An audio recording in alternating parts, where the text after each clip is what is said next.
FSN Radio. It's all about what's next. Go to financialsurvivalnetwork.com and sign up for your free weekly newsletter. You'll also get 3 free reports. The Financial Survival Network. It's all about what's next. Welcome. You are listening to the Financial Survival Network. I'm Kerry Lutz. It's November 28th, 2017. November's gone, but there's still December ahead of us, and there's always next year. Well, you've been watching China, been watching Trump's diplomacy in China, the relationship that has emerged between Trump and President Xi, and seeing where this relationship's going. What are China's ambitions? What are they after? What's their vision for the world? And, well, someone who's written a book about it, interesting book called Bully of Asia, Why China's Dream is the New Threat to World Order. Hopefully it's a threat to the New World Order. We don't know if we like that or not. Well, as always, be part of the show. Email us at kl@kerrylutz.com, Twitter feed @KerryLutz. So Stephen Mosher, written this book, and hey, I think we should start with Trump's trip to Asia, what he accomplished, if he accomplished anything. So first, I welcome you to the show. Well, thanks for having me on the show. So 2 things I noticed about Trump's trip to China. If you remember Obama's last trip, the Chinese refused to wheel the stairway up to Air Force One, right, and he had to literally exit through the belly of Air Force One on steps that every plane, retractable stairwells. The other thing, which I thought was, well, if you saw China's welcome of Trump, not only did they wheel the stairwell up to the plane, but the red carpet went as far as the eye could see. Hundreds of Chinese officials there greeting him with flags, and that was pretty major. One could say, well, they're just appealing to his narcissistic impulses. But the other thing, which made me believe that wasn't strictly the case, was the reception that they had for Trump at the Forbidden City in a room that hadn't been used in 100 years. To the Chinese, the Forbidden City is like the Vatican is to the Catholics, or Jerusalem is to the Jews, or Mecca to the Muslims. The fact that they had that affair in the Forbidden City was pretty telling, wasn't it? Well, it was, and you have to understand that the Chinese Empire, because that's what China is. It's an empire that survived into the present age, surrounded by nation states. The Chinese Empire is a past master at barbarian management, and everybody outside the magic circle of the Chinese ethnicity and culture and history is a barbarian by definition. And so they're very good at managing these types of events, and nothing happens by accident. Everything is planned out to the T, according to an almost Confucian ritual. So when President Obama landed in Hangzhou and was met with nothing, that was not an accident. That was a deliberate slight by China of a president that they saw as feckless, as a president they saw as almost irrelevant at that point. He made himself irrelevant, of course, by ignoring China trade violations and theft of intellectual property, for the most part, for his entire term in office, leaving the next president, his successor, President Trump, with a major problem on his hands. Trump, on the other hand, was greeted like a president of the United States should be greeted. His reception made us all proud. Obama's reception was intended to humiliate the country he represented, for good or for ill, for 8 years. So yeah, there's a lot in that we can unpack. It shows respect for not just the president of the United States, President Trump. It shows respect for the country and the people he represents.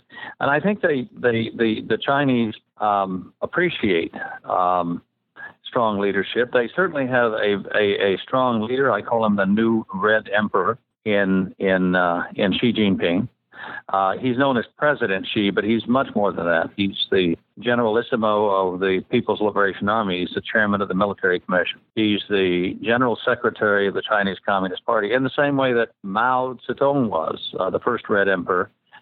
Xi is described as the core of the party. Nobody since Mao has ever been described as the core of the party leadership. By that, they mean he's the center, he's the paramount leader, he's the number one guy. And I thought actually that Trump was very clever in before leaving for China, calling Xi Jinping, congratulating him on being elected, quote unquote, to another 5-year term. I think he'll be in office until he dies, actually. But he was very clever in calling Xi Jinping and saying that, congratulating him on becoming the king of China, because he's actually more than a king. He's the new emperor of the new Chinese imperial Red dynasty that we see unfolding before our eyes, and that has a desire to recover China's lost place in the world. China's place in the world was always at its center, and Xi is very ambitious to put China back in the center of the Asian continent, put China back in the center of the world. So, but Trump did, I think, what he described doing many times in The Art of the Deal.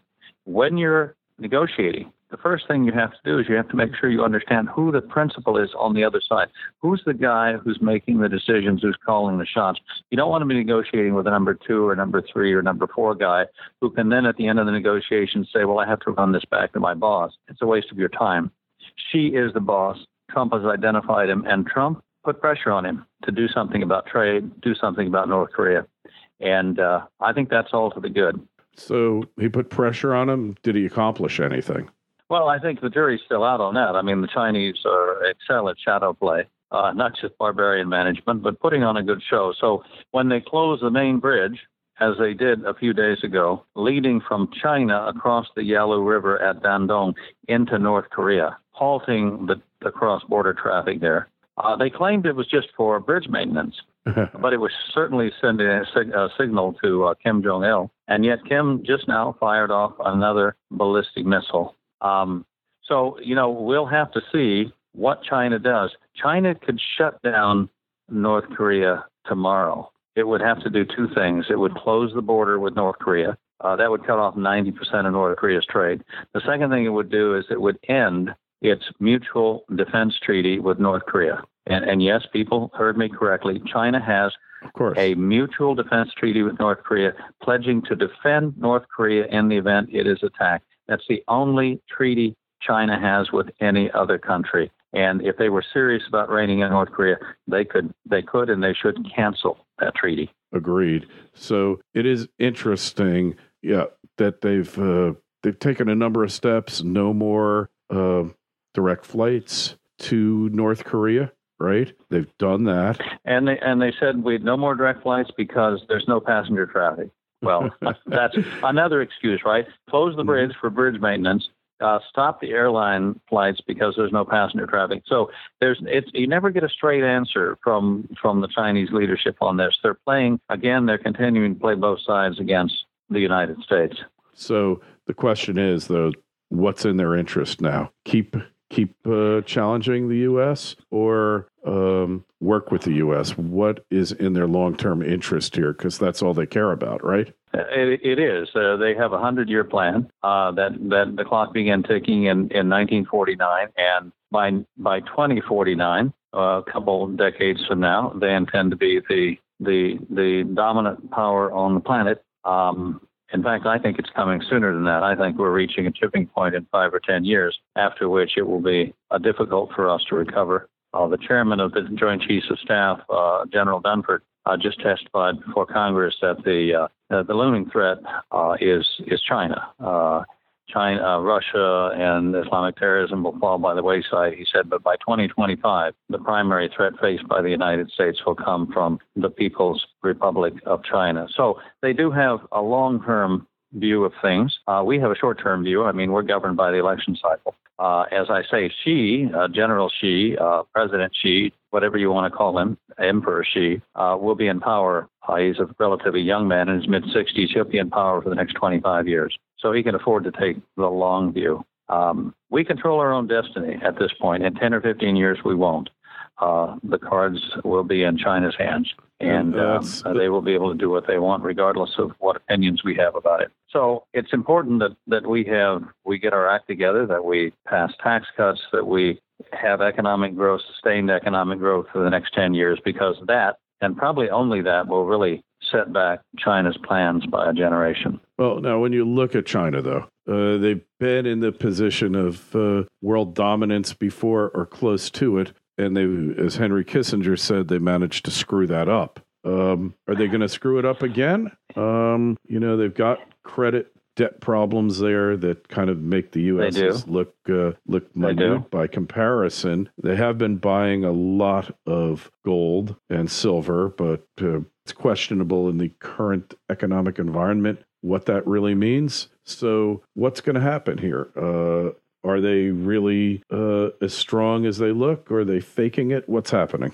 Well, there's always the Potemkin village aspect to any foreigner who's coming to China and looking around, because they put the best face is very important, and they put the best face on everything. A lot of the new high-rise buildings, office buildings, condominiums in China are still empty because China is terribly overbuilt. It's easy for well-connected officials who run construction companies to get soft loans from Chinese state, provincial, and local banks, pocket some of the money, and then build, say, a condominium complex that nobody wants to live in or can afford to buy. So there is a lot of that. There is a lot of charade. There is a lot of Potemkin village stuff going on. On the other hand, you've got 1.3 billion of the most enterprising, industrious, hardworking people on the planet. And they're simply trying to improve their lives. And, if the Chinese Communist Party, a corrupt enterprise, if there ever was one, would simply get out of the way, China could actually grow economically a lot faster than it is growing now. But 25% of everything in China goes to pay off officials, goes into their pockets. There are tremendous disparities of wealth in China, not governed by, economic prowess. I mean, I don't fault the capitalist for doing well in his entrepreneurship. But what I do find fault with are Chinese communist officials who do nothing to contribute to economic growth, but yet pocket 25% of the GDP each year, generally into foreign bank accounts that they can get their money overseas. There's a huge pool of money in China, which is desperate to escape from that country because your property is not safe in China from confiscation, whether it be land or real estate or stocks. The government can always intervene if it wants to and take that from you, as it has done in case after case over the years. So there are reasons to think that China is vulnerable. They have a huge amount of debt, a lot of which is not on the books. Now it's a joke in China, but of course all jokes mask an underlying reality, right? It's a joke in China that a businessman will keep 3 sets of books.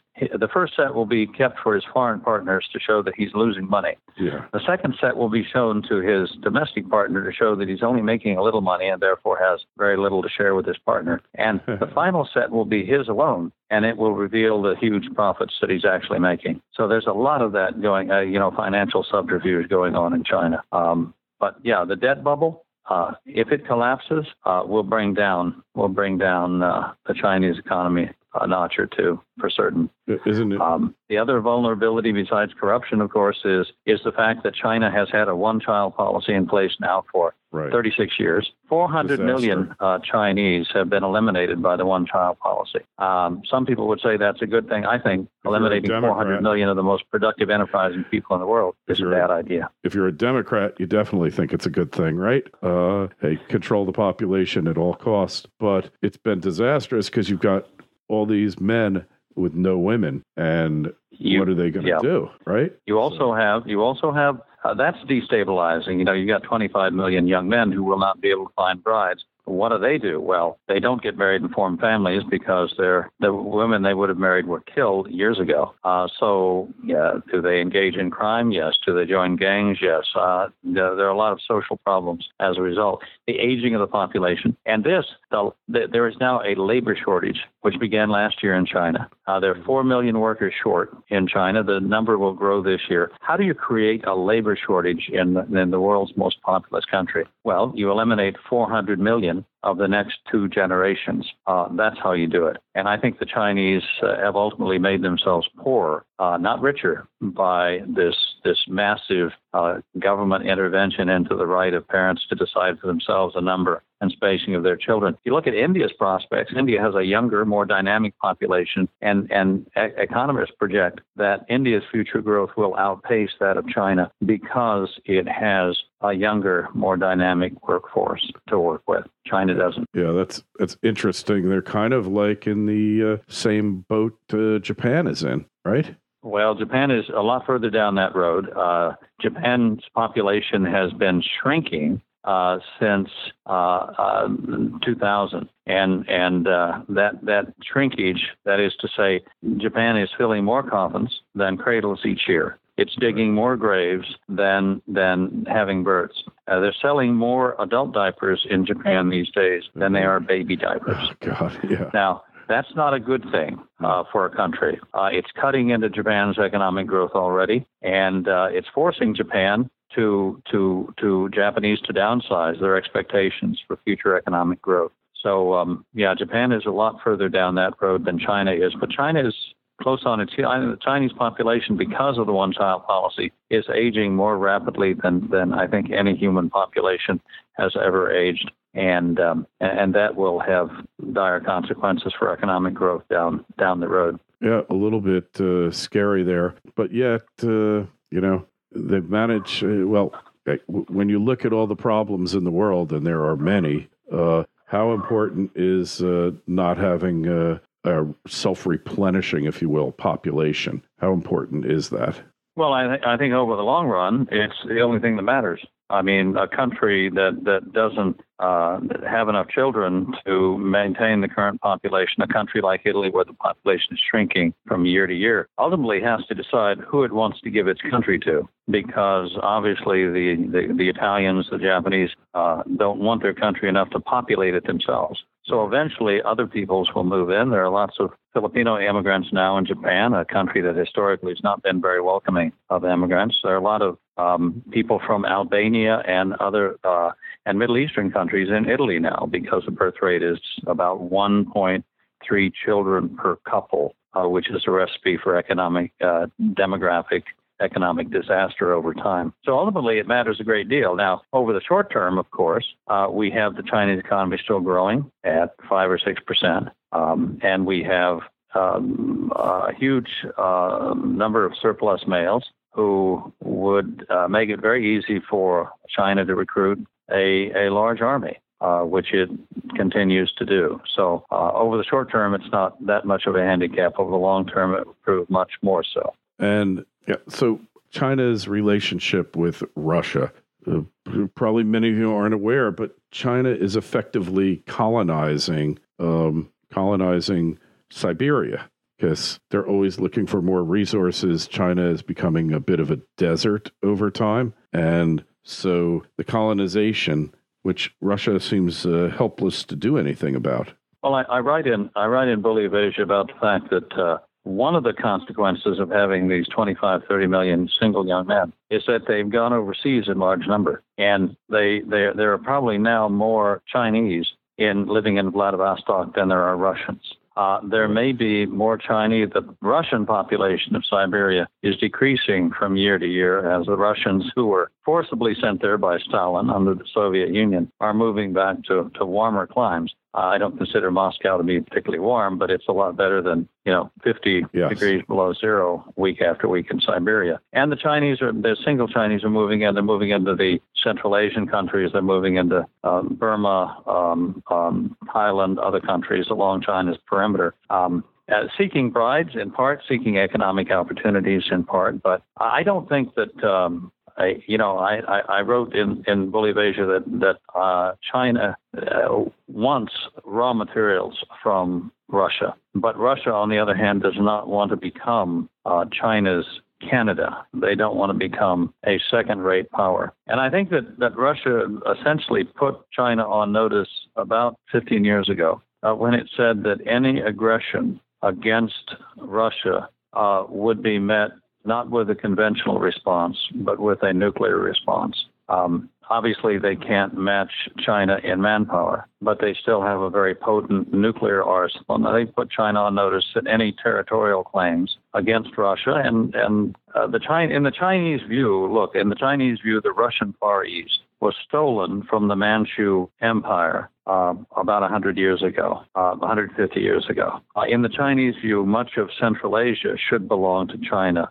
That now is in the stands, Uzbekistan, Turkmenistan, Kazakhstan. Right. So there are unresolved territorial claims. China has unresolved territorial claims at all points of the compass, to the east, to the South China Sea, towards India, and of course towards the Russian Far East. Yeah, interesting. And it's these things we don't think about. We just assume that that their interests are congruent, but in many respects, not the case. Well, no country, I think, that shares a border with China is completely comfortable with that fact. Because remember, from 1949 on, with the establishment of the People's Republic of China, over time, China has launched attacks on the offshore islands of Formosa, Taiwan. It has invaded Vietnam. It of course, it fought against us in the Korean War. It has had conflicts with the Soviet Union on the border of the river between Manchuria and the Russian Far East. It has had clashes with the Indian. Well, recently there were very, very dangerous clashes in the tiny protectorate of Bhutan, where the Chinese were moving in and building roads in territory that historically belonged to Bhutan, and the Indians sent troops in. So, China has a history of aggression against its near neighbors. So, if you shared a long land border with China, as Russia does, you would be on your toes as well. Yeah, definitely. Keep your friends closer and your enemies even closer, right? And yeah, so the U.S., what are we on the right path to do this now under Trump, to contain them or confront them? Or is it over? Well, I think we're 5 or 10 years away from a tipping point. I think we can postpone the day when China, then when these matters are out of our own hands, when we no longer control our own destiny. Right now, China's economy is still vulnerable to shock. It has this huge debt bubble. It has the problem of the aging population. I think we need to. I think we're on the right track. I think we simply need to do in trade what Japan does. Whenever China exports more to Japan than it buys from Japan, the Japanese Minister of Trade gets on the plane, goes to Beijing, and says, we have to straighten this out. You have to buy more Japanese goods. Otherwise, we will have difficulties in our trade relationship. And magically, the trade gets back in balance. We've let things go far too long in China's direction. We've let them use non-tariff barriers to keep our goods out of their country. They've closed off entire sectors of their economy, the insurance sector, for example, to American businesses, while we've opened our markets to let them flood our country, fill our big box stores with Chinese-made goods. The World Trade Organization, which Trump criticized when he was in Asia, for not enforcing the rules. He didn't mention China in that speech down in Southeast Asia. But that comment was directed towards China because China no sooner joined the World Trade Organization in 2000. No sooner was the ink dry on the document than they began violating the rules that they had agreed to abide by. They refused to open their markets. They refused to let their currency float.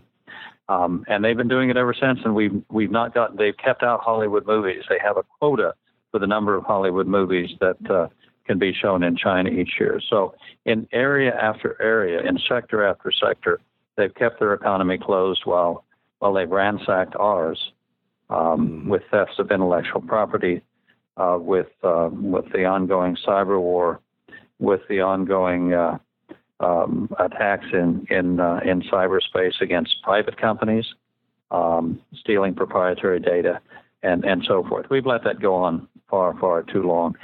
What we've seen over the last 20 years, I think, especially since China joined the World Trade Organization, is the largest transfer of wealth in human history from the United States to China.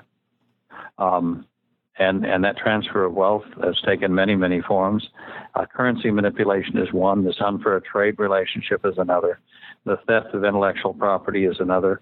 The idea that the recurrent situation where you have American companies invited to go into China, allowed to operate in China only if they bring in their cutting-edge technology, only to have that technology stolen, their capital drained, and then to find themselves squeezed out of China by unfair competition from local competitors who have stolen their technology and are using it to produce goods at a cheaper rate. So that's the trillions of dollars have been stolen from us. So is Trump the one to put an end to it? Well, I hope so. Obviously, he's not a politician. He's not. Yeah. He doesn't act or talk like a politician, which offends a lot of people. But he is a businessman. And he's interested in the bottom line. And I think the fact that he brought back 300 billion, I should say, orders for American goods and services back from a 12-day trip in Asia, it was a pretty good haul for less than 2 weeks of work. Part of that, of course, most of that are orders from China. Some of it are orders from Korea, with which we run a trade deficit, orders from Japan, with which we run a trade deficit. But I think people in Asia treated him with respect because they know that he's watching the bottom line. They know that he's standing up for American workers and wants to bring jobs and factories back to the United States. You know, you cannot be a major economic power unless you actually make things. Yeah. Well, it's fine to talk about Silicon Valley and all of the internet and so forth, but there's only so much you can do in cyberspace. In real space, you have to make things. You have to make steel. You have to mine coal. You have to make cars. You have to make ships and planes. And if you don't have a manufacturing base, of course, you'll find it very difficult to defend yourself in the event of a conflict.